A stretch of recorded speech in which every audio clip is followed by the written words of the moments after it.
l'histoire du mouvement ouvrier est également abordée à travers le problème de l'étatisation croissante des luttes marquant la fin des années 70. Vignat date d'ailleurs la rupture qui marque le passage de la période classiste à la période post-classiste par la victoire de Mitterrand en 1980.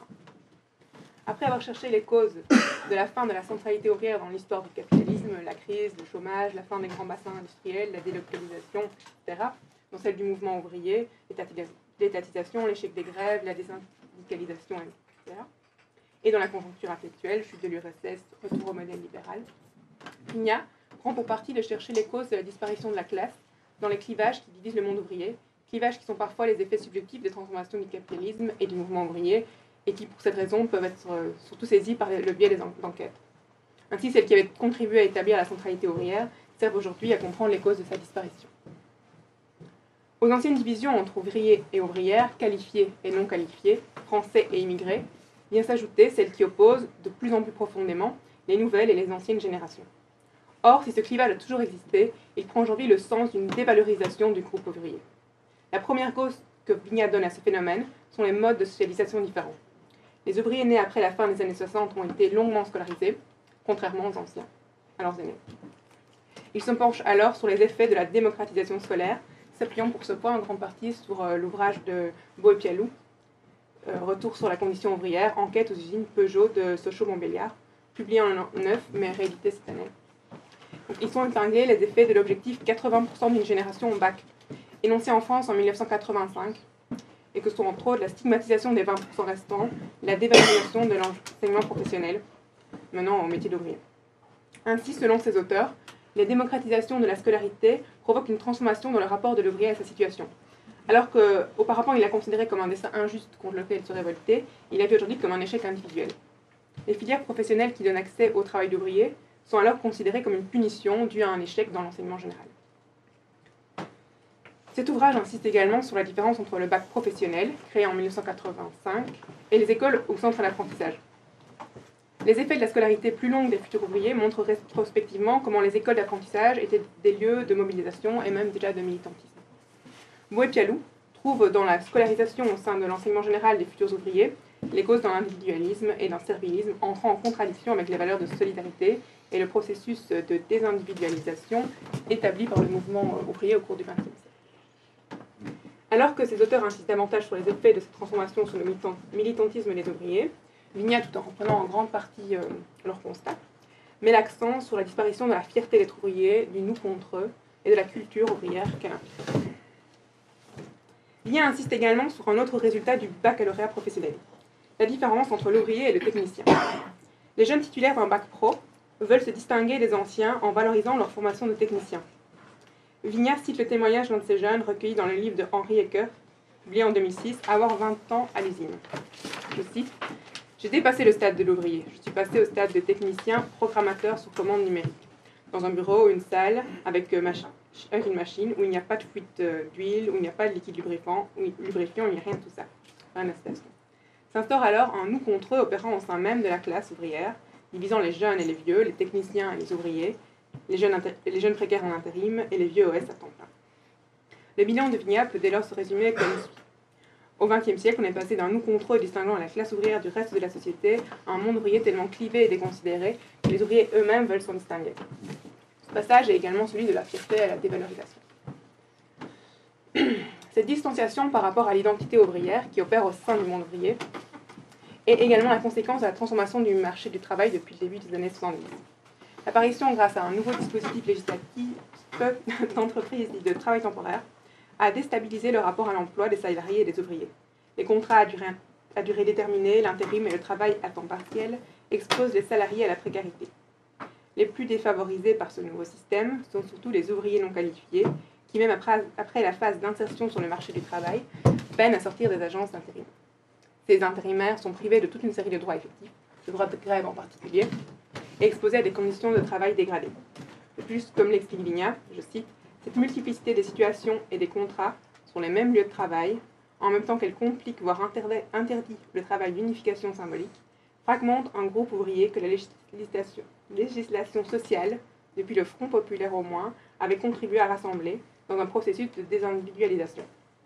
Ce processus d'unification s'est interrompu, puis retourné, promouvant un individualisme négatif, lequel contribue puissamment à désintégrer non seulement les classes sociales, mais l'ensemble des groupes sociaux. J'en arrive à présent à mes questions. Premièrement, même si la disparition de la classe ne signifie ni que les ouvriers n'existent plus, ni qu'ils n'ont plus aucune revendication, est-ce que le monde ouvrier actuel peut encore être le lieu privilégié des politiques d'émancipation? Quel est aujourd'hui le rapport entre la figure de l'ouvrier et la politique d'émancipation? Après la disparition de la classe, le monde ouvrier peut-il encore fonctionner comme un référentiel pour une telle politique? Faut-il conserver ce référentiel tout en le transformant, en partant du monde ouvrier, aller vers des figures plus spécifiques, comme les ouvriers immigrés ou les ouvriers sans papier? Dans De quoi Sarkozy est-il le nom? Badiou donne une signification particulière au terme ouvrier, affirmant qu'il faut rétablir le signifiant ouvrier dans le discours-action de la politique, non selon la ligne qui prévalait au XIXe ou au XXe siècle, mais selon une troisième ligne, encore au stade expérimental. Je cite. Ouvrier comme le nom générique de tout ce qui peut se soustraire, sous une forme organisée, à l'hégémonie réalisée du capital financier de ses servants. Fin de la citation. Avec une telle définition, pourquoi conserver encore le signifiant ouvrier? Pourquoi ouvrier devrait-il rester le nom par excellence de l'exploité? Y aurait-il par riche des penseurs tels que Badiou ou Lazarus, que c'est par le biais de nouvelles figures telles que l'ouvrier sans papier ou l'ouvrier immigré que pourra être trouvé un nouveau paradigme, une nouvelle manière de pratiquer la politique d'émancipation, une nouvelle façon de tenter d'effectuer ce que Badiou appelle l'hypothèse communiste, à savoir l'hypothèse selon laquelle, je cite, une autre organisation collective est praticable qui éliminera l'inégalité des richesses et même la division du travail. Considérant les deux référentiels de la politique d'émancipation du XXe siècle, le référentiel ouvrier et le référentiel des organisations de classe, partis et syndicats, cela a-t-il, je reprends ici le vocabulaire de l'éditorial du cahier numéro 2 du GRM, cela a-t-il un sens de vouloir continuer à faire exister le référentiel ouvrier sans celui de ses formes organisées? Vers quelle orientation réactiver alors ce référentiel ouvrier? L'un des deux peut-il exister ou trouver un sens sans l'autre, ou bien sont-ils liés dans la mesure où l'existence de l'un est la condition de celle de l'autre, de la même manière que les expériences hors du cadre des organisations de classe seraient d'une certaine manière rendues possibles par l'existence de ce cadre? L'ouvrage de Vignat suggérait-il que les expériences de politique ouvrière faites en dehors des partis et des syndicats sont précisément rendues possibles par l'existence et la force des organisations, même très imparfaites, même hégémoniques. Par exemple, les municipalités ouvrières de l'entre-deux-guerres qui rendent possible des expériences ouvrières d'opposition, ou encore la grande grève de mai 68, l'insubordination ouvrière des années suivantes. Dans la séance du 3 décembre 2011 du GRM, est dit, je cite, qu'aujourd'hui le conflit est porté par des instances qui n'ont plus de rapport direct avec une fonction stratégique au sein des rapports capitalistes. Indignation, tumulte, émeute sont des signifiants qui marquent une conflictualité enracinée dans une condition de pauvreté et de précarité qui trouve la domination capitaliste et la répression étatique comme un extérieur, mais sans accumuler en son propre sein les puissances collectives qui soutiennent le processus total de production. Fin de la citation. Existe-t-il encore aujourd'hui une fonction stratégique au sein des rapports capitalistes? Et si c'est le cas, est-ce toujours la classe ouvrière qui l'occupe ou qui pourrait l'occuper? Bon, merci. Cette lecture, voilà, comme je disais, de notre travail de Vignat, qui me semble finalement viser plus ou moins les mêmes problématiques que tu as mises en évidence. Et notamment l'interrogation sur quels sont devenus les ouvriers finalement, qu'est devenue la classe ouvrière, au sens que de la centralité politique, on est passé à son invisibilisation sociale et à l'incapacité même de la situer finalement. Est-elle un concept politique, la classe ouvrière? Peut-on toujours parler des classes? Alors évidemment les réponses les questions que tu poses, qui sont posées, sont impossibles à trouver. On ne peut pas fournir une réponse a priori en ce qui concerne la valeur possible pour une politique d'émancipation du référentiel ouvrier. Ce qui me semble pouvoir dire, à partir du travail qu'on a mené en commun, et qui ne semble pas du tout être la direction finalement de Xavier Vignat par ailleurs, est que au moins dans les discours et dans les pratiques politiques qui s'inspirent du marxisme, la centralité ouvrière a un double statut. C'est le ressort de la production capitaliste, finalement, donc c'est quelque chose qui est complètement interne au capital, et en même temps, pour une bizarre logique de torsion, et d'excès peut-être, et aussi ce qui porte la contradiction. C'est un élément irréductible, hétérogène. Aujourd'hui, pour toutes sortes de raisons historiques, on assiste effectivement à un découplage. On assiste effectivement à un découplage. Donc,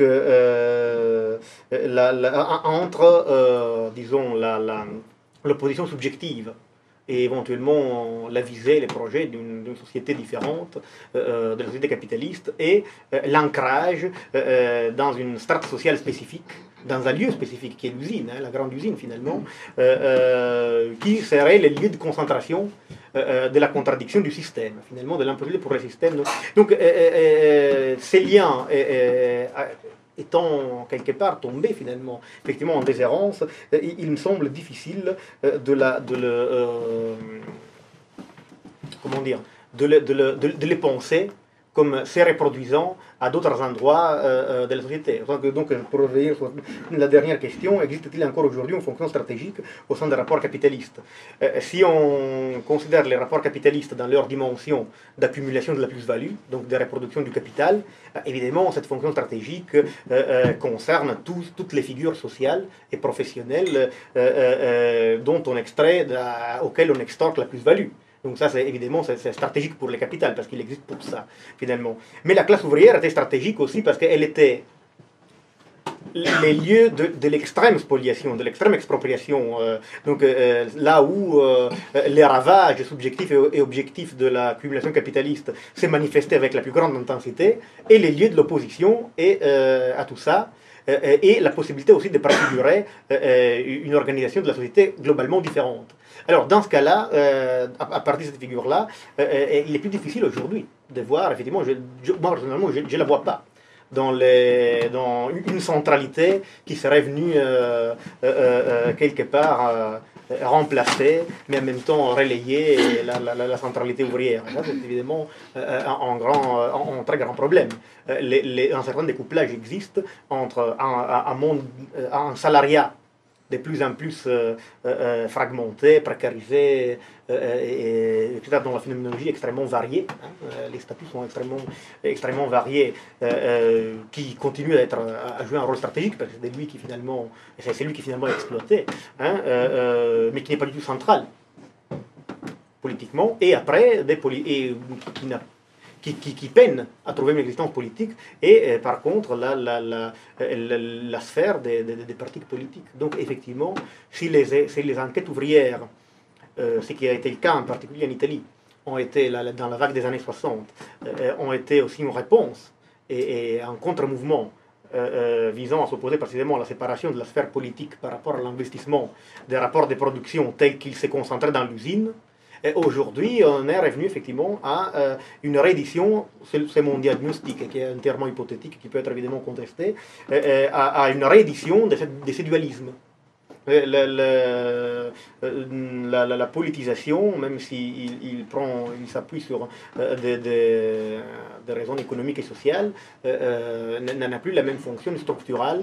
Et donc, l'insurrection des pauvres, des indignés, des précaires, est une figure partiellement différente de cette insurrection, qui était une insurrection d'une partie fondamentale du mécanisme capitaliste contre soi-même. C'est précisément cette torsion qui bouleverse l'intérieur et l'extérieur, qui est venue en quelque sorte à manquer. Donc voilà, je ne crois pas pouvoir répondre à toutes les questions. Les problèmes se posent effectivement de pourquoi et comment, et si c'est le cas, de conserver les signifiants ouvriers. Dans la définition de Badiou, tout est centré sur l'opposition subjective. C'est que finalement un héritage maoïste, parce qu'il y a un écrit du président Mao où il disait les masses ou les prolétariats sont finalement tous les amis de la révolution. Donc c'est ce qui évidemment avait un sens, faisait sens dans les discours maoïstes, mais qui en même temps a l'effet d'escamoter, de gommer précisément les référentiels théoriques marxiens. À savoir que les prolétariats, de toute façon la classe révolutionnaire, les référentiels sociaux non pas déduits, mais en tout cas articulés au fonctionnement donc est ce qui peut ébranler et finalement arrêter l'accumulation du capital, précisément parce qu'il est sa base. Alors ça, ces deux aspects, et évidemment, leur articulation n'est jamais garantie. On a découvert historiquement qu'il n'y a pas de garantie que ça puisse être vrai tout le temps et que donc on puisse, à partir de là, déduire des stratégies politiques. Voilà, en ce qui concerne l'effet du nom ouvrier comme nom, par exemple, de l'exploiter, je pense que c'est une belle position polémique de revendiquer le fait que ce n'est ni le mineur, ni le marginal, ni l'immigré éventuellement, mais c'est l'ouvrier, les paradigmes de l'expropriation extrême.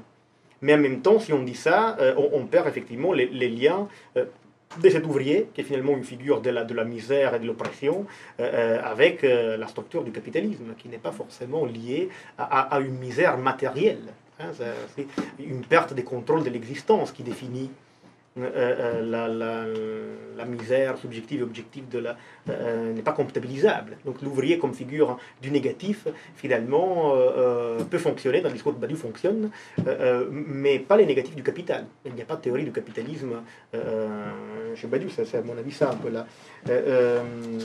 Donc voilà, et pour terminer, dernier point où il me semble de pouvoir donner quelques indications à partir de mes propres travaux, des travaux que nous avons menés, la question du référentiel ouvrier, du rapport entre le référentiel ouvrier et ses formes organisées. Là, évidemment, les questions se posent, savoir si la classe ouvrière peut exister comme telle avant et sans des formes politiques aptes à en incarner les rôles oppositionnels. Parce que si elle est tout simplement une donnée sociologique, alors oui. Alors oui, évidemment, mais est-ce qu'il s'agit encore toujours d'un référentiel de position politique? J'aurais tendance plutôt à penser que quand on parle de centralité ouvrière, on pense justement à une centralité politique, donc aussi à une expression organisationnelle, dont les formules peuvent être différentes, mais qui finalement définissent précisément cette réalité comme une réalité non complètement intégrable, non calculable comme une simple variable des rapports de production. Et si bien que, historiquement, l'hypothèse n'est pas complètement absurde, que l'éclipse de la centralité ouvrière, à la base de l'éclipse de la centralité ouvrière, il n'y a pas que les transformations du capitalisme, par exemple la délocalisation qui a débité la grande concentration industrielle et donc a affaibli la présence ouvrière dans les pays, par exemple, dans les nations, etc., etc. Mais il y a aussi une crise et des impasses internes aux formes politiques. À savoir que je pourrais dire avec une formule éventuellement relativisée que ce qui a fait problème, ce qui est allé dans le mur, c'était d'abord les mouvements ouvriers. Et après, la classe ouvrière comme référentiel s'est affaiblie. Hein, c'est la crise du mouvement ouvrier, la priorité par rapport à la crise de la crise des formes politiques et la crise du mouvement social. La priorité entre ces deux crises n'est pas nette, au sens que effectivement la crise du communisme en tant que projet politique a donné un beau coup de pied au mouvement ouvrier et à la centralité ouvrière en tant que phénomène social. Parce que précisément, il ne s'agit pas d'un phénomène uniquement social. Elle est toujours déjà politique. La classe ouvrière est toujours déjà une entité politique. Et en même temps, interne à la logique du mode de production capitaliste. Ces deux aspects qui sont absolument indissociables et qui, à mon avis, sont une clé largement de l'histoire du XXe siècle, aujourd'hui, leur connexion pose problème. Voilà. Donc c'est un peu ça qu'on a essayé de penser et que le livre de Vignat, à mon avis, évoque, même si avec une autre perspective.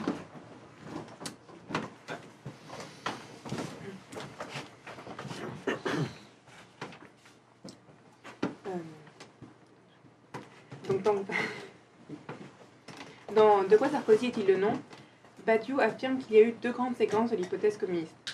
La première allant de 1792, la Révolution française, en 1871, l'échec de la Commune de Paris, et la seconde de 1917, la Révolution russe, à 1956, la fin de la Révolution culturelle en Chine et les mouvements militants surgit partout dans le monde aux alentours des années 66-75. Si la première séquence est consacrée à l'affirmation de l'hypothèse, le problème de la seconde est d'inscrire cette hypothèse dans la durée. La réponse à ce problème a été donnée par Lénine et sa théorie du parti de classe centralisé et homogène. Ainsi, la forme partie constitue la construction caractéristique de la deuxième séquence de l'hypothèse. Cependant, comme l'explique Badiou, cette solution a elle-même amené un nouveau problème qu'elle n'avait pas les moyens de résoudre. La forme partie était effectivement inapte à assurer la transformation créatrice et ce que Badiou nomme la durée réelle de l'hypothèse communiste. Elle n'a pas permis de mettre en place la dictature du prolétariat au sens de Marx, soit un État organisant la transition vers le non-État, un pouvoir du non-pouvoir, une forme dialectique du dépérissement de l'État. Fin de la citation. Mais a établi une forme inédite d'État autoritaire. La révolution culturelle en Chine et mai 68 en France sont précisément des moments où la forme partie est critiquée et où des expérimentations sont tentées afin de sortir de ce modèle organisationnel. Cependant, ces tentatives n'ont pas réussi à résoudre le problème.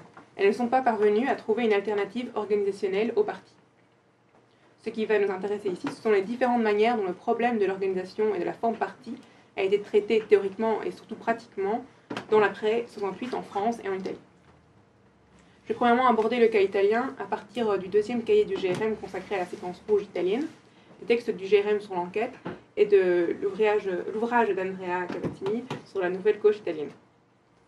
En Italie, après un long processus d'insubordination ouvrière débutant avec les années 60, l'automne 69 est marqué par de nombreuses luttes et grèves ouvrières, débouchant tant sur des améliorations de la condition de vie des ouvriers que sur des transformations politiques.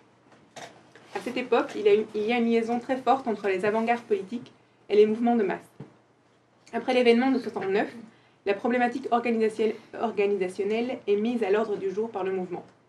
Il est alors question de trouver une organisation qui, sans reproduire le modèle léniniste du parti, stabilise et fait durer ce qui a surgi pendant l'automne 69 au cours des luttes excédant les organisations traditionnelles de classe.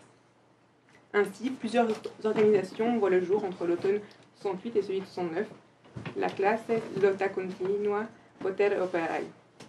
Ces groupes prennent en compte la problématique organisationnelle, c'est-à-dire qu'ils cherchent des pratiques collectives capables d'inscrire dans la durée l'orientation issue des luttes menées par les ouvriers à cette époque. À l'origine, ces organisations rejetaient la forme partie. Cependant, au cours de leurs 10 années d'existence, cette forme revint les hanter jusqu'à produire une séparation entre l'avant-garde et les masses, et provoquer alors de graves crises dans ces mouvements, jusqu'à leur dissolution à la fin des années 70. Je suis ici le bilan tiré par Negri en 76. En Italie, la pratique d'enquête militante est apparue dans ce contexte de recherche d'une forme organisationnelle apte à stabiliser ce qui a surgi dans les luttes ouvrières des années 60. Le retour au réel de la classe ouvrière est visé par l'enquête afin de construire des formes organisées en liaison directe avec la réalité effective de la classe et non pas détachées de celle-ci. L'enquête sert donc d'une certaine manière à conjurer ce qui, selon Negri, a fini par provoquer la dissolution des organisations de l'après-68 italien, la séparation entre l'avant-garde et la réalité autonome des masses. Je vais à présent évoquer le cas français à partir du livre de Vigna. Mai 68 et les quelques années qui succèdent l'événement occupent une place importante dans cet ouvrage, principalement parce qu'ils viennent au jour tant des nouvelles manières de lutter en excès par rapport aux organisations traditionnelles que des critiques de la forme partie. Vigna insiste sur le fait que celles-ci sont corrélatives de l'irruption sur la scène politique de nouvelles figures ouvrières, les femmes et les ouvriers, et les immigrés. L'implication dans la lutte des fractions dominées de la classe ouvrière met au jour une hétérogénéité de classe jusque-là refoulée. Vigna met en avant les prises de parole qui ont pu surgir à cette époque en des endroits et des personnes ne l'ayant pas habituellement à cause de leur position de dominée dans la classe ouvrière elle-même. Ainsi, la direction n'est plus concentrée dans les mains des délégués syndicaux, mais se déploie dans des acteurs inattendus et jusque-là silencieux. En mai 68, la direction de la grève reste la prérogative des délégués syndicaux et des vieux militants. Cependant, l'implication des fractions dominées dans le mouvement et l'impact de celles-ci sur les modalités des grèves ou des autres pratiques de contestation commencent à faire bouger l'organisation des luttes. Dès lors, dans l'après-68 immédiat, alors que le mouvement commence à s'essouffler, les stratégies des organisations syndicales sont critiquées et remises en question. La coupure entre la base et la direction syndicale est dénoncée par certains militants. Des rencontres improbables se produisent, notamment celles des étudiants et des ouvriers qui adviennent lorsque ceux-là se rendent dans les universités ou quand ceux-ci viennent aux portes des usines. Que ces rencontres et les solidarités réciproques qui en découlent aient lieu malgré leur condamnation par le PC et la CGT sont des signes du recul de la mainmise de ces organisations sur les pratiques ouvrières de revendication. En soulignant la distance prise à l'issue de mai 68 par les ouvriers militants vis-à-vis de l'organisation syndicale traditionnelle, Vignat entend remettre en question l'image d'Épinal représentant cette époque comme celle où l'ouvrier se reconnaît dans ces organisations que sont la CGT ou le Parti communiste. Parmi les événements se déroulant dans les années 68, Vignat traite principalement de l'expérience des LIP. Elle représente, selon lui, le moment par excellence où s'invente une nouvelle manière de lutter hors des organisations de classe traditionnelles et où surgissent des nouvelles figures ouvrières. L'usine LIP, située à Besançon, produit des montres et des armes. Sous l'effet de difficultés économiques croissantes et après être passée en 1970 des mains de Fred Lipp à celles d'un groupe suisse, l'entreprise dépose son bilan en 1973, entraînant alors la nomination de 2 administrateurs provisoires. Les salariés qui menèrent en 1968 une grève plutôt classique inaugurent alors une série d'actions qui s'inscrira sur une durée de 3 ans. Cachant un stock de plusieurs dizaines de milliers de montres déjà montées et reprenant leur production afin de pouvoir se payer pendant la grève, ils violent ainsi la légalité. Ces illégalités constituent une innovation majeure, d'une part parce qu'elles permettent de tenir financièrement pendant une grève, et donc de la faire durer, et d'autre part en ce qu'elles bafouent, je cite, cette justice faite seulement pour la classe dominante. Fin de la citation. Au nom d'une légitimité supérieure, défendre l'emploi des travailleurs dans la région où ils vivent. Pour Vignat, une première tentative de pratique d'autogestion se met alors en place dans l'usine LIP. Ces ouvriers qui ne correspondent pas à l'image traditionnelle du révolutionnaire ou même du militant sont en train d'inventer un mode original de mobilisation, consistant entre autres à démocratiser l'action gréviste et à étendre la circulation de la parole. Ainsi, les assemblées générales organisées quotidiennement ne rassemblent pas uniquement les dirigeants syndicaux, mais toutes sortes de salariés de l'usine, syndiqués ou non, ouvriers ou non. Dans cette analyse, 2 moments sont donc différenciés, d'une part la grève de mai 68, qui reste plutôt classique, et d'autre part ce que Vignat appelle les années 68, qui durent plus ou moins jusqu'en 1976, et où se mettent en place de véritables expériences de politique ouvrière.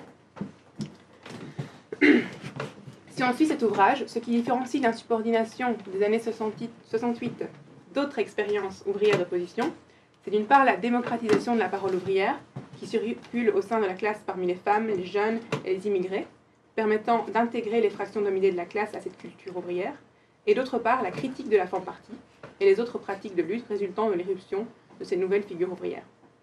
Mais si Vignat met en avant les effets de cette prise de parole et de ces nouvelles figures sur les pratiques de lutte, il ne parle pas du problème organisationnel, c'est-à-dire des moyens qui auraient éventuellement été mis en place afin d'inscrire dans la durée ce qui a surgi au sein de cette insubordination.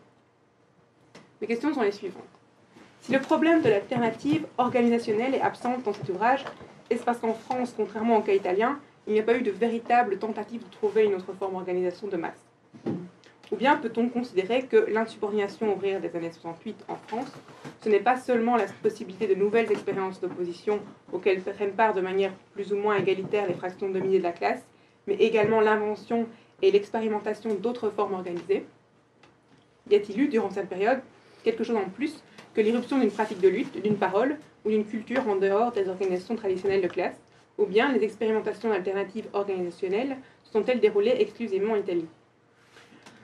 Y a-t-il eu seulement l'expression de l'excès de la classe sur les organisations de classe et le système du capitalisme, ou y a-t-il eu également une tentative d'inscrire cet excès dans la durée par une forme organisationnelle?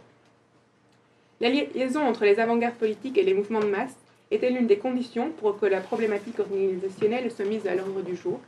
Y a-t-il expérimentation organisationnelle à partir du moment où l'insubordination ou le mouvement ouvrier est relayé, comme ce fut le cas en Italie, par des groupes tels que Potere Operai et Lotta Continua? Ou bien peut-on considérer qu'il y a eu une telle expérimentation avec les LIP? Le cas des LIP est compris par Vignat à partir du paradigme de l'expérience d'opposition hors du parti et de la culture ouvrière davantage qu'à partir du problème de l'organisation ou de l'inscription dans la durée. Néanmoins, peut-on considérer que les LIP dépassent la seule insubordination ouvrière et constituent une stratégie de contrôle ouvrier, au sens où l'entend Pansieri, à savoir, je cite le texte du GRM ou encore 3 décembre. Du 3 décembre 2011. Donc, comme un processus effectif de socialisation alternative, voire de resocialisation de la production et de ses déterminations socio-institutionnelles, un processus qui se déroule en investissant politiquement les moments de la rationalisation et de la médiation au sein du système. Bien, merci. Alors, je précise que, comme les personnages les moins connus cités, la dernière citation vient d'un texte de Raniero Panzieri, qui est le fondateur des Quaderni Rossi, un militant socialiste qui fonde précisément cette revue collective, qui est en réalité une fédération des collectifs militants qui, au début des années 60, partent dans les usines, en s'appuyant sur des fractions plus ou moins dissidentes des syndicats de gauche, même catholiques, et qui mènent effectivement une relecture de Marx et une analyse de la société capitaliste avancée de l'après-guerre à partir, avec des instruments théoriques bien sûr, mais à partir aussi d'une pratique directe de recherche menée avec les ouvriers sur les lieux de travail. Et cette expérience théorico-pratique est à la base de l'une des parties les plus importantes de la formation d'une culture marxiste critique entre les années 50-60, dont la culture et les idées empruntent fortement les mouvements d'abord étudiants puis étudiants ouvriers, et donc qui est à la base des groupes extraparlementaires qui se forment entre 1969 et 1980. Donc ça, et les Quaderni Rossi, c'est une expérience théorique et politique absolument centrale, et c'est pour ça qu'on a travaillé spécifiquement au GRM. Alors, ça, bon, ce qui me permet de dire des choses sur l'Italie avant de laisser la parole éventuellement à question oui. La question des organisations. Est-ce qu'il y a eu organisation, la problématique d'une durée organisationnelle, donc d'une mise en forme politique, spécifiquement politique, des luttes ouvrières uniquement en Italie? En réalité, la différence par exemple avec l'IP est que en Italie, il y a d'abord, les problèmes se posent d'abord de réformer les mouvements ouvriers. Et après, effectivement, la conflictualité ouvrière vient en quelque sorte accomplir cette prophétie. Donc il y a d'abord une intention politique. Et il n'y a pas une activité, il n'y a pas d'abord une activité de lutte spontanée des ouvriers. La grande vague vient effectivement confirmer un prognostic théorique que les Quaderni Rossi, entre autres, font. Donc effectivement, en Italie est plus forte qu'en France.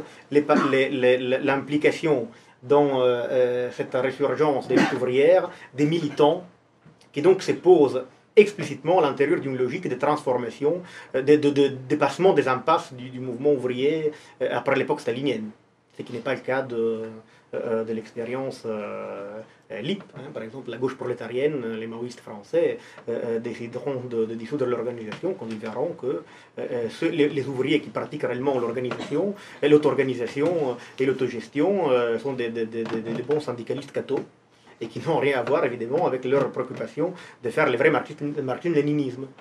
En Italie, il y a effectivement d'abord une mouvance marxiste critique qui se forme, qui passe par l'expérience des différentes phases des vagues de conflictualité ouvrière. Et les grands problèmes dès le départ, effectivement, quelle est la forme organisationnelle? Il faut utiliser ces luttes pour transformer les partis communistes et socialistes. Il faut faire autre chose. Il faut au contraire requalifier politiquement le rôle du syndicat, donc en dépassant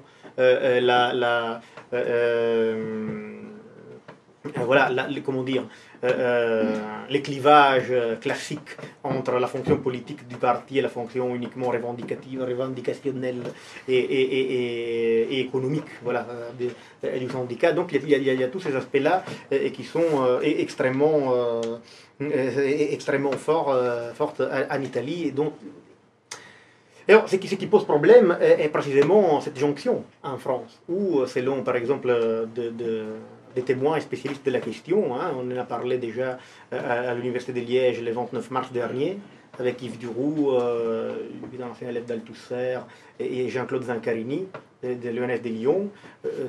Finalement, tout le monde est tombé d'accord que ce qui n'a pas eu lieu en France était la formation d'organisations de masse, relativement de masse, qui articulaient des avant-gardes étudiantes qui s'étaient formées à partir de la tentative de renouveler le marxisme mené par les Quaderni Rossi et les marxismes critiques des années 50-60, et l'insubordination ouvrière.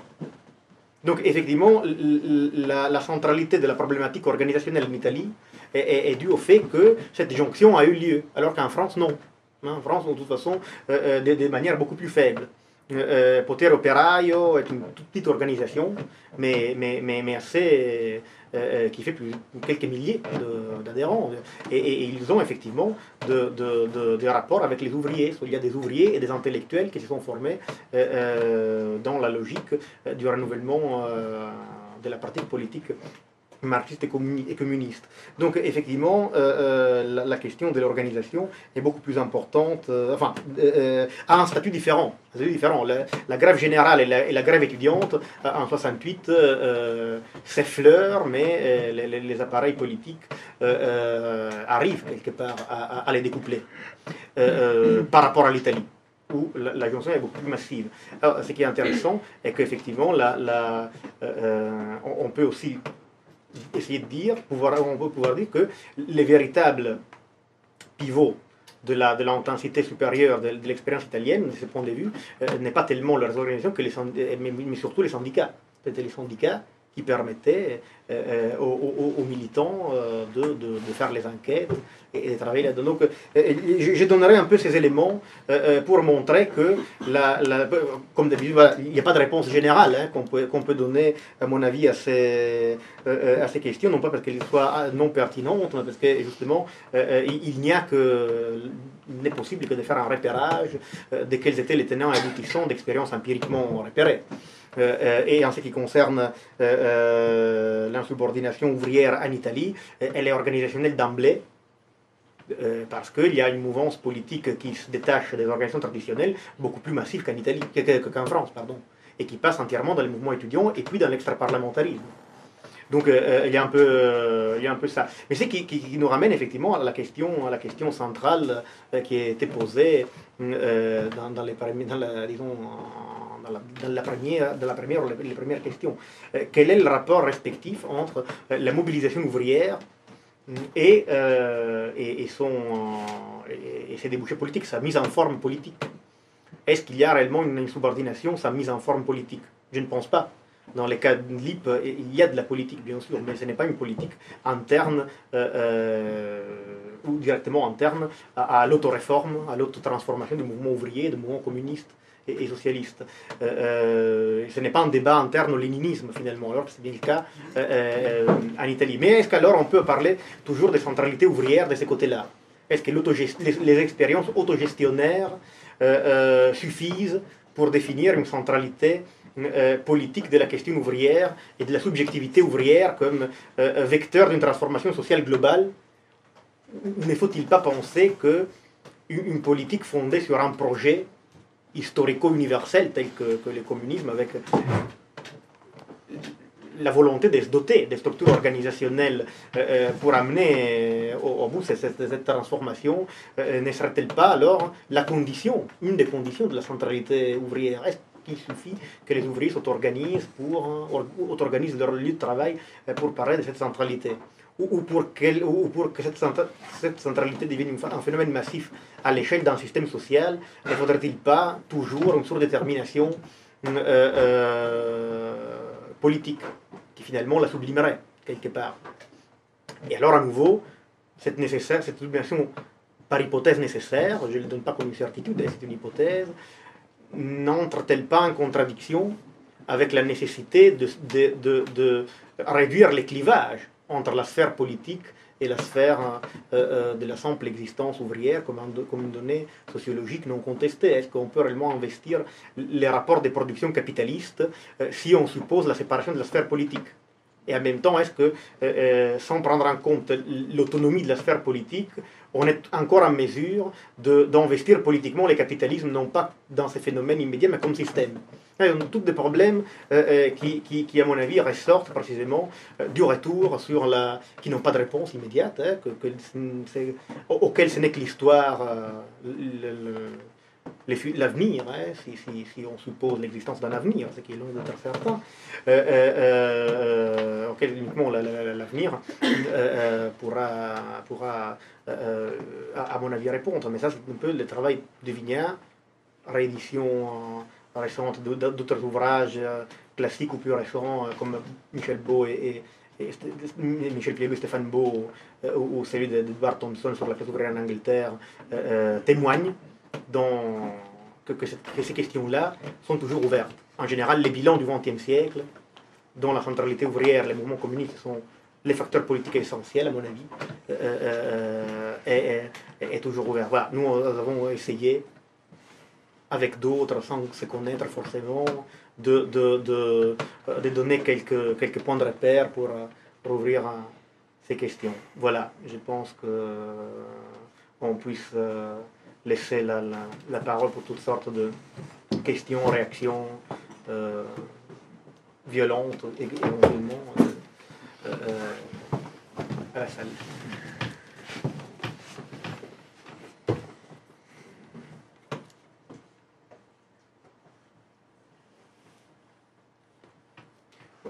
Toujours celui qui brise la glace, donc il faut que quelqu'un, je ne sais pas moi. Pas du tout, je vais bien briser la glace, je n'avoue c'est rien. En fait, je suis juste curieux de savoir si la question de la délocalisation, aussi les changements politiques et économiques qui s'opèrent dans les pays tiers depuis un certain nombre d'années, est-ce qu'on doit prendre ça un peu plus au sérieux? Puis je me pose la question aussi par rapport à la question de la misère objective des ouvriers. En effet, en Europe, on la voit de moins en moins, et sans doute pas seulement parce qu'on l'invisibilise, mais aussi parce qu'elle est moindre peut-être qu'avant, mais je ne suis pas certain, c'est peut-être que je me trompe. J'ai vu des films sur des immigrés roumains qui viennent travailler par exemple en France, parfois dans des conditions relativement bonnes, parfois dans des conditions par contre tout à fait affreuses, et puis ils retournent dans leur pays, personne ne les connaît, personne ne les voit. On voit des films et on entend des choses sur ce qui se passe dans les usines en Chine par exemple. Les petits-enfants de 7-8 ans qui produisent nos chaussures dans lesquelles nous marchons.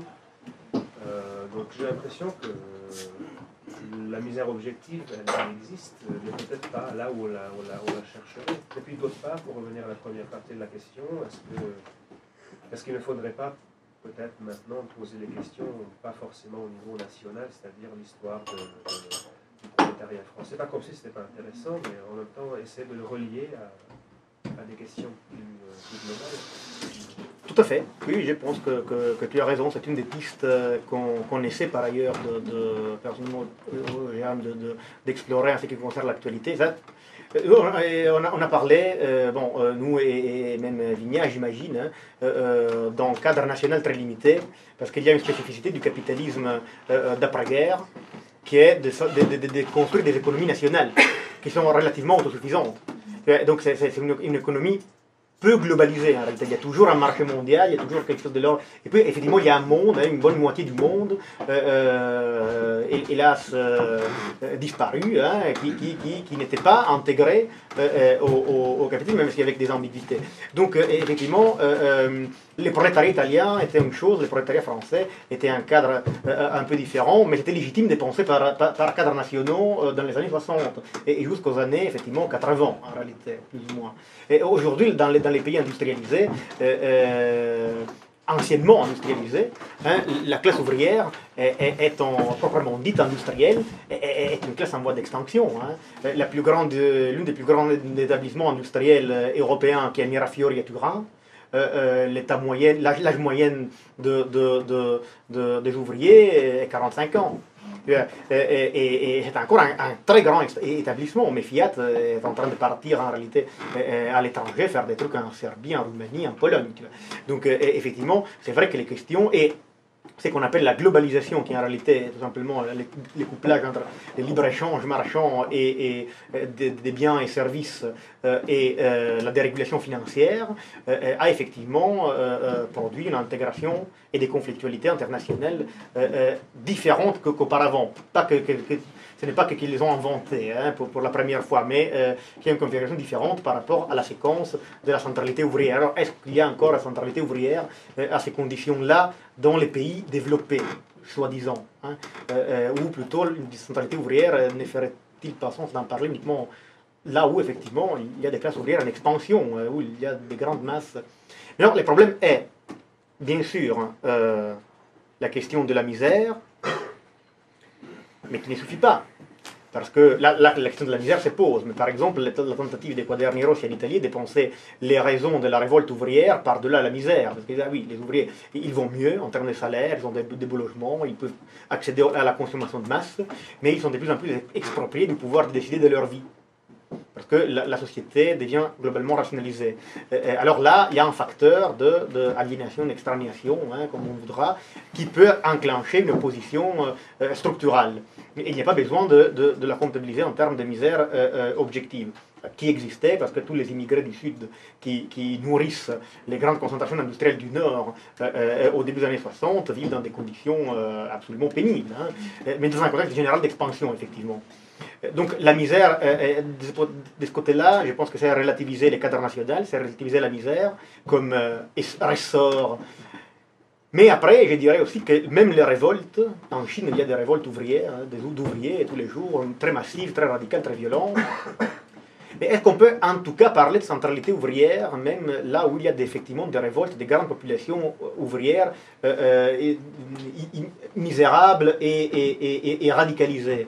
Parce que la centralité était, c'est une question que je pose, la centralité était en fonction d'un projet politique qui s'appuyait sur donc une philosophie, des philosophes rois, dans un certain sens, qui s'appuyaient sur la centralité structurale de la classe ouvrière pour en faire une centralité historico-universelle finalement. Je dis en gros ça, donc la centralité ouvrière suppose-t-elle l'existence d'un projet dans la continuité du projet communiste, marxiste-communiste, qui à son tour qui vient un peu de quelque chose qui a appartenu avec les Lumières et toute autre sorte de complots intellectuels qu'on a montés dans l'histoire européenne.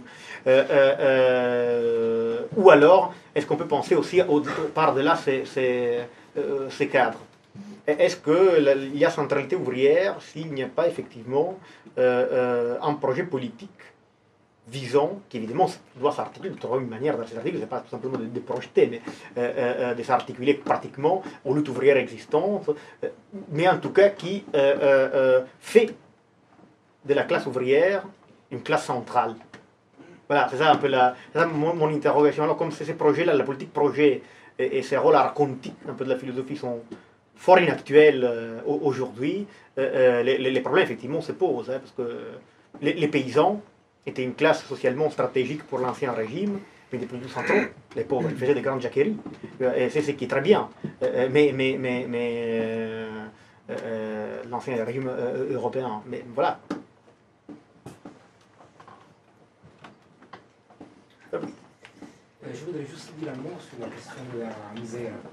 C'est-à-dire qu'il faut rappeler, si nous voulons encore un petit peu raisonner selon des catégories marxiennes, que la misère n'est pas un terme absolu, mais un terme absolument relatif.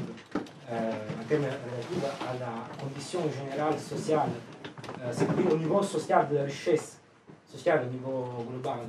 Donc, même si apparemment il y a une amélioration dans les pays, disons, européens, en tout cas en France, de la condition ouvrière, ce n'est pas vrai au niveau relatif de la richesse sociale française. Même s'il faut aussi rappeler que dans d'autres parties du monde, choses comme ça. Mais en tout cas, même dans les pays avancés, il y a un appauvrissement croissant malgré, apparemment, c'est le contraire. C'est juste pour rappeler le concept marxien d'appauvrissement croissant et donc de misère croissante qui n'est pas un terme absolu. C'est très juste. Et après, il y a aussi la loi de l'accumulation que Marx théorise dans la production d'une population extrêmement précarisée, voire structurellement au chômage, est un effet de la logique de l'accumulation capitaliste. Donc, effectivement, l'accumulation capitaliste et sa reproduction à une échelle élargie, non seulement ne sont pas contradictoires, mais supposent que quelque part, il y ait un appauvrissement qui s'approche aussi des termes absolus, et qui ne sont pas seulement relatifs. C'est une question partiellement différente de ce que pointait Fabrizio, mais il y a ça aussi. Par exemple, le théoricien américain Frederick Jameson, s'appuyant sur des Allemands tels Robert Kurz, et il parle ou même Giovanni Arrighi, la théorie des cycles du capitalisme. Donc il y a un capitalisme industriel il y a toujours une fixation commerciale et industrielle qui après redevient liquidité financière, et à ce moment-là, toute la mise en place de la richesse matérielle, donc l'amélioration des conditions de vie, disparaît parce que le capital parvient à s'autoreproduire par un mouvement purement autoréférentiel. Donc il parle d'une modernisation sans modernité, à savoir une modernisation des structures capitalistes, financières, de la production de profit, qui devient de plus en plus performante et massive à l'échelle mondiale, mais qui n'a plus les caractères qu'on attribue à la modernisation, à savoir le développement social, l'amélioration des conditions de vie, l'instruction, la diffusion de la culture générale, voilà. Et donc, effectivement, mais c'est parce que effectivement, les capitalismes... Alors, malgré ça, Marx pense que c'est la classe ouvrière ou le prolétariat qui peut arrêter tout ce mécanisme. Donc c'est ça où la chose fait problème. Parce que, disons un peu les choses comme elles sont, les premiers livres du Capital est un extraordinaire tout passe-passe. Parce qu'il décrit des mécanismes de plus en plus dépressifs, finalement. On peut plus rien faire. Les prolétaires sont incorporés, n'ont plus de culture autonome, contrairement aux classes populaires de l'Ancien Régime. Ils sont formatés par le capitalisme, n'ont plus de compétences, sont organisés, n'ont plus de savoir autonome. C'est le capital qui produit ces prolétaires. Les chapitres célèbres sur la communauté originaire, c'est ça. La première chose que le capital produit, c'est le prolétariat. C'est un type humain qui fonctionne bien pour les conditions historiquement données de l'extraction de la plus-value. Donc ça, c'est la première marchandise que le capital produit. Donc on peut rien faire. Mais vers la fin, Marx dit « Ah mais non, après les expropriateurs seront expropriés ». Mais on ne comprend pas trop bien comment ça marche, et effectivement personne n'a jamais compris comment ça marche. Et les génies un peu lacaniens, comme on disait à Louvain il y a quelques temps, de Lénine, et finalement de faire tout le possible pour se poser la question. Cette question-là en réalité est débile, c'est débile, on ne peut pas savoir comment ça va marcher. Ça marche, on voit que ça peut marcher, donc on part, on agit, mais alors là, la fonction de l'avant-garde politique, effectivement, on n'est plus tout simplement de reflet, mais c'est structural. Et c'est l'intervention politique qui, pour ainsi dire, produit de l'antagonisme, produit de la centralité. Si les deux fonctions se découpent, et c'est bien le cas, pour des raisons différentes aujourd'hui, que reste-t-il? Voilà, que reste-t-il? Oui, des révoltes, peut-être des autogestions, et éventuellement énormissimes à l'échelle quantitative, etc. Mais est-ce que c'est encore la préfiguration, ces révoltes-là, ces autogestions-là, d'une synthèse sociale globalement différente par rapport au rapport capitaliste? Voilà, c'est ça la centralité, et effectivement, c'est la centralité qui manque, la centralité absente, je veux dire. On a encore 5 minutes. Oui, pour ajouter encore une difficulté de plus, il me semble que quand on parle d'ouvriers, enfin ce soir comme en général, on a tendance à mettre deux choses différentes sous le même terme.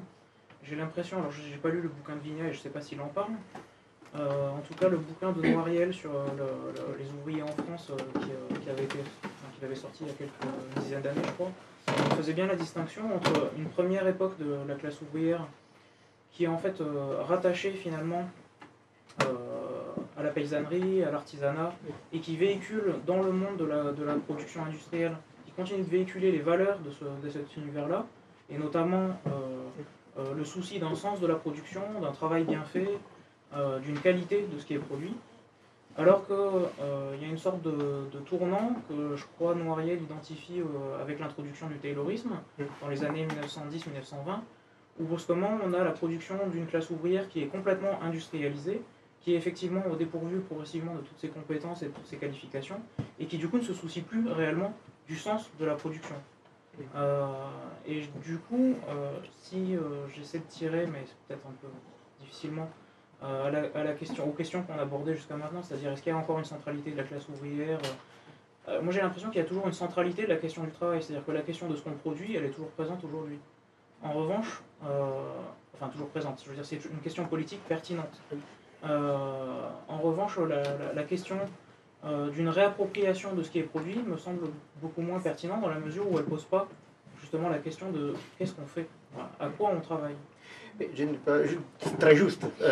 Cet écart-là, selon les différents cadres nationaux et géographiques, est très présent dans toute la bibliographie de référence. Bon, tu as cité Noiriel, c'était déjà dit par Weber, Max Weber, par Werner Zombart, dont l'ouvrage fondamental sur les capitalismes modernes date de 1905. Donc, c'était déjà dit. Bon, il y a une strate des premiers ouvriers qui sont, enfin il y a déjà chez Marx, mais là ce sont des sociologues qui développent un peu cet aspect-là, des retombées culturelles, des conséquences culturelles et anthropologiques de l'industrialisation. Ils disent, bon, les véritables prolétaires, les véritables ouvriers archétypiques, presque, idéal typique de la modernité, est un ouvrier qui est complètement formaté par la standardisation du travail, donc il est une sorte d'incarnation de la concentration technique de la production taylorisée. Voilà, donc, alors là, les problèmes après se posent entre ici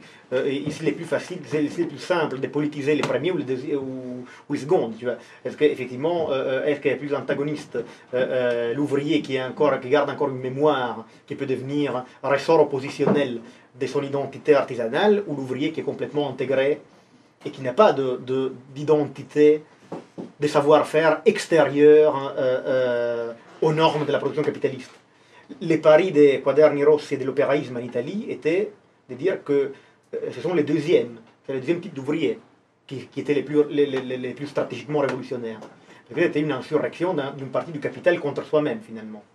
Et de toute façon, les autres étaient en train de disparaître. Donc là, il y avait la révolte de l'ouvrier masse, effectivement. Donc non pas de l'ouvrier qui peut encore s'appuyer sur un extérieur pour s'opposer au capitalisme, mais qui est lui-même toujours déjà dans le processus de devenir extérieur, mais à partir d'une intériorité foncière.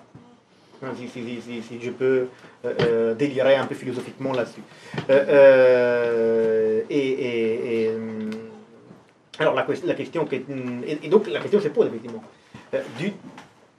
Par exemple, la première, et c'est vrai que c'est une difficulté supplémentaire, là encore j'ai pas de réponse pour l'actualité, mais j'indiquerai tout simplement historiquement que les premiers Quaderni Rossi étaient la ligne était les contrôles ouvriers. Donc ce qu'on visait était que les ouvriers pouvaient se constituer un contre-pouvoir permanent dans toutes les usines et dans la société, dans la mesure où l'usine a besoin structurellement d'un montage institutionnel, pour contester coup sur coup toutes les décisions concernant les cadences, les salaires, la division par strates professionnelles et salariales, les classes d'âge, etc., etc. Donc ça, c'était le contrôle ouvrier. L'ouvrier, mais fourçonnait constamment et structurellement et en permanence dans les décisions qui concernent sa vie immédiate, qui désormais sont relayées au niveau politique suprême de l'État. Et donc c'est déjà un acte politique de contrôler la production dans son immédiateté. Après, il y a une génération plus jeune d'ouvriers, vers 64, 63, qui mettent en place des formes de révolte beaucoup plus radicales, avec sabotage, destruction, pillage, et qui semblent avoir une attitude subjective de refus du travail. refus total du système de la production en tant que tel. Donc ce n'est plus question de contrôle, mais de refus. Ce qui après permet d'opérer le passage à la constitution des partis néo-léninistes ou post-léninistes, parce que là il s'agit d'organiser l'insurrection finale, hein, qui sort du périmètre de l'usine pour détruire la société, essentiellement. Hein. Et alors là, évidemment, la question du contrôle sur la production se perd hein, entièrement, mais parce que la production, du même coup, est considérée comme quelque chose sur laquelle on ne peut plus intervenir politiquement. Les seules interventions politiques sont refus en bloc. Moi, je suis plutôt un fan de la première ligne, tu vois. Les contrôles ouvriers étaient une ligne extrêmement intelligente qui supposait de reméditer les rôles du syndicat par rapport au mythe léniniste du parti insurrectionnel et qui n'a pas été expérimenté jusqu'au bout. En même temps, peut-être on ne pouvait pas, parce qu'effectivement les luttes étaient en train de se radicaliser en Italie, donc il n'était plus possible de mener un travail de longue durée sur le contrôle de la production. Alors ce que tu dis, je comprends très bien, la question se pose effectivement aujourd'hui d'une centralité, je suis tout à fait d'accord que la centralité du contrôle immédiat d'une certaine transparence de la production par rapport aux producteurs et la manière de la mettre en place hein, politiquement se pose, toujours posée. Mais c'est pourquoi voilà, c'est difficile à penser en termes découplés d'une idée politique générale. Voilà. Et qui peut-être n'existe pas. Quant à la question de l'appropriation de ce qui est produit, moi, je n'utiliserai pas ce sondage. À mon avis, les expériences qu'on a essayées un peu, et même ce que dit Vigna, je crois qu'il n'est pas tellement question d'appropriation. Hein. À partir d'un certain seuil chronologique, la question est toujours les contrôles, ou les améliorations salariales et normatives, consommation, loi, droit, etc., ou c'est directement les contrôles. Donc, effectivement, intervenir dans la mise en place du setting économique, tu vois, techno-économique. Mais l'idée de se réapproprier quelque chose qui serait aliéné, extérieur, mais donc quelque part neutre par rapport à sa production, non, c'est pas c'est un marxisme, hein, c'est un philosophème marxien classique, mais par exemple, le règne italien, c'est un peu plus sophistiqué. Voilà. Je pense encore une autre question. Quels sont les temps pour la projection? Ça dépend un peu si on veut continuer le débat ou pas. Si on veut voir les trois petits courts-métrages, il faut une demi-heure, donc il nous reste moins de 5 minutes. Et sinon, on retire un court-métrage, parce qu'on va libérer la librairie à 9h. On retire un court-métrage par temps de parole, va me faire.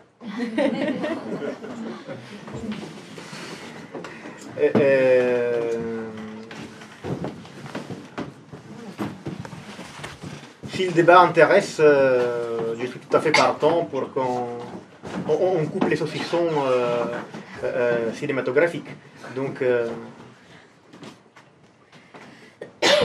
je vous en prie, manifestez librement vos envies.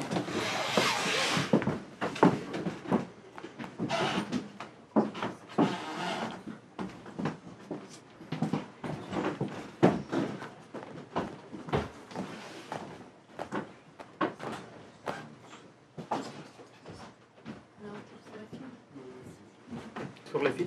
La prochaine serait Tout est clair, très bien. Merci beaucoup. Et voilà.